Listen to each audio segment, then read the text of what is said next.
Today, we present the second part of the story of Ernest Hemingway's life and writings. At 25, Hemingway was living in Paris. He was a famous writer.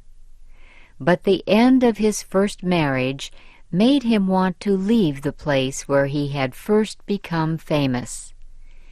Years later, he said, "The city was never to be the same again. When I returned to it, I found it had changed as I had changed. Paris was never the same as when I was poor and very happy." Hemingway and his new wife returned to the United States in 1928.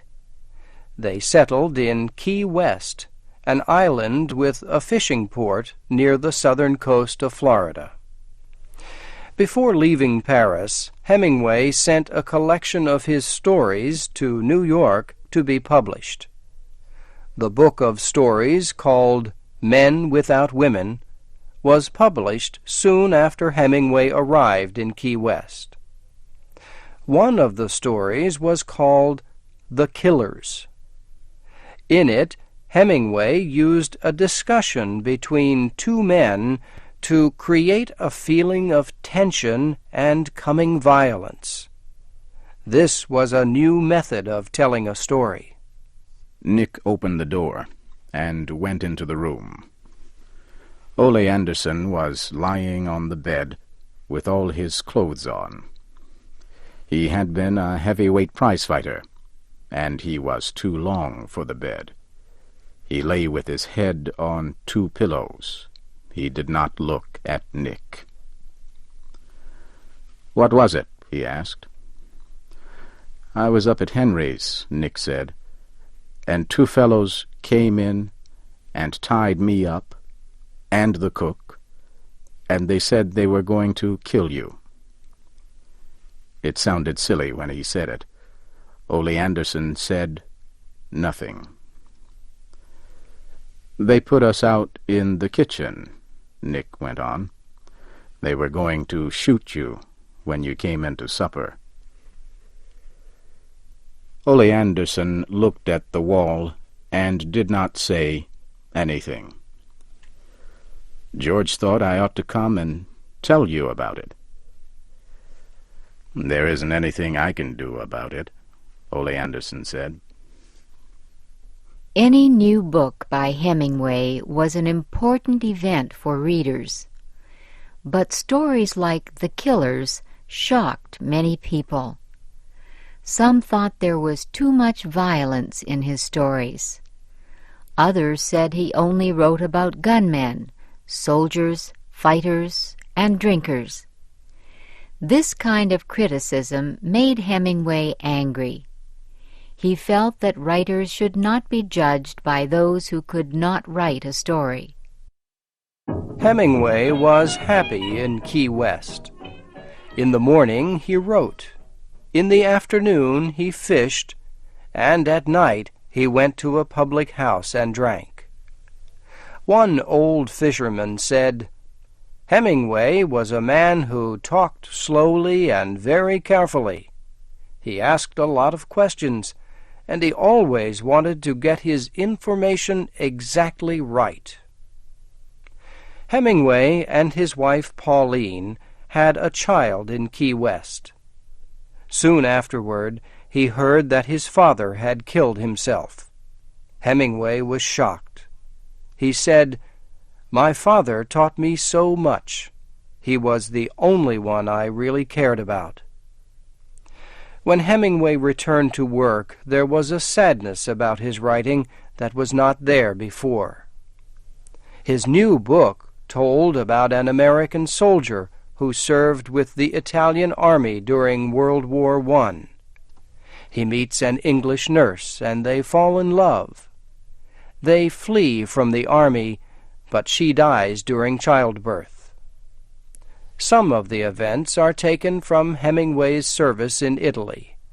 The book is called A Farewell to Arms. Part of the book talks about the defeat of the Italian army at a place called Caporetto. At noon we were stuck in a muddy road about as nearly as we could figure 10 kilometers from Udine. The rain had stopped during the forenoon, and 3 times we had heard planes coming, seen them pass overhead, watched them go far to the left, and heard them bombing on the main high road. Later, we were on a road that led to a river. There was a long line of abandoned trucks and carts on a road leading up to a bridge. No one was in sight. The river was high, and the bridge had been blown up in the center. The stone arch was fallen into the river, and the brown water was going over it. We went up the bank, looking for a place to cross. We did not see any troops, only abandoned trucks and stores. Along the river bank was nothing, and no one but the wet brush and muddy ground. A Farewell to Arms was very successful. It earned Hemingway a great deal of money, and it permitted him to travel. One place he visited was Spain, a country that he loved. He said, "I want to paint with words all the sights and sounds and smells of Spain. And if I can write any of it down truly, then it will represent all of Spain." A book called Death in the Afternoon was the result. It describes the Spanish tradition of bullfighting. Hemingway believed that bullfighting was an art, just as much as writing was an art, and he believed it was a true test of a man's bravery, something that always concerned him. Hemingway also traveled to Africa.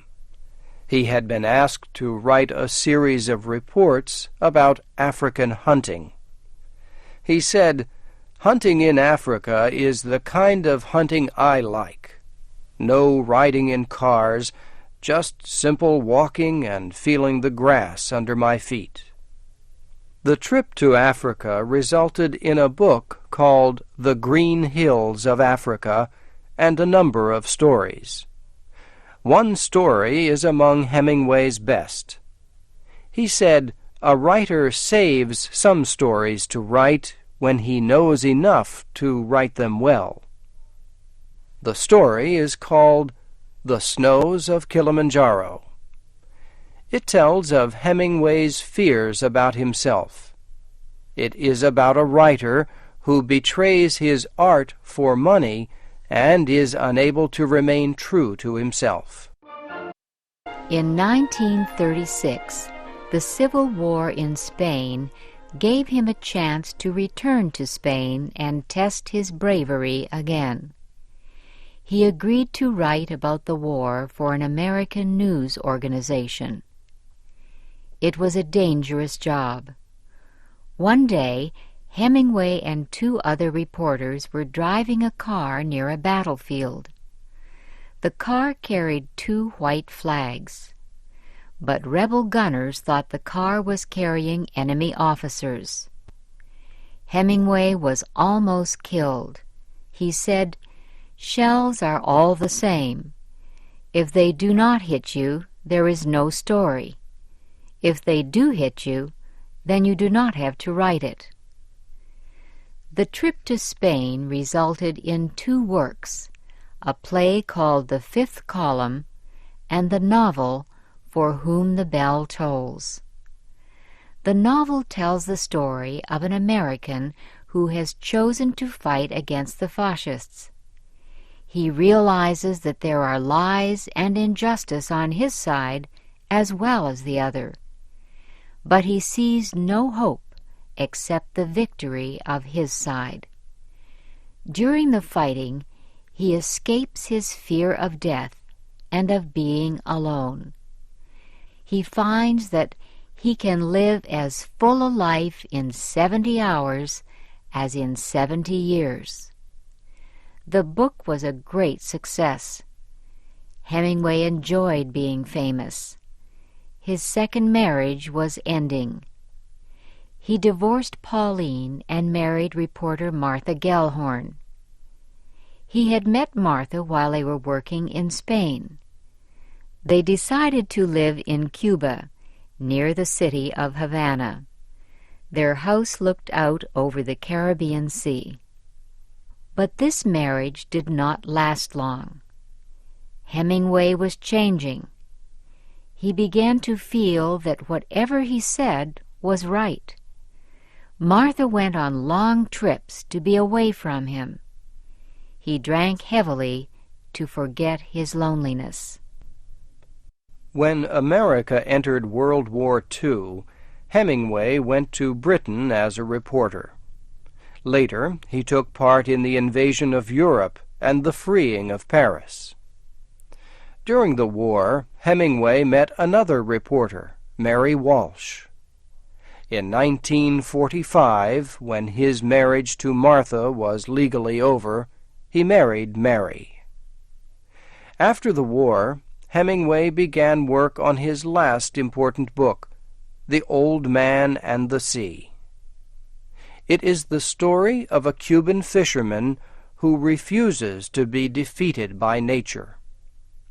Hemingway said, "I was trying to show the experience of the fisherman so exactly and directly that it became part of the reader's experience." In 1954, Hemingway won the Nobel Prize for Literature, but he was too sick to take part in the ceremony. Ernest Hemingway was 60 years old, but said he felt like he was 86. And even worse, he felt that he no longer was able to write. He seemed to be living the story about the writer who had sold his writing skill in order to make money. In 1961, Ernest Hemingway killed himself. Among the papers he left was one that described what he liked best: to stay in places and to leave, to trust, to distrust, to no longer believe and believe again, to watch the changes in the seasons, to be out in boats, to watch the snow come, to watch it go, to hear the rain, and to know where I can find what I want.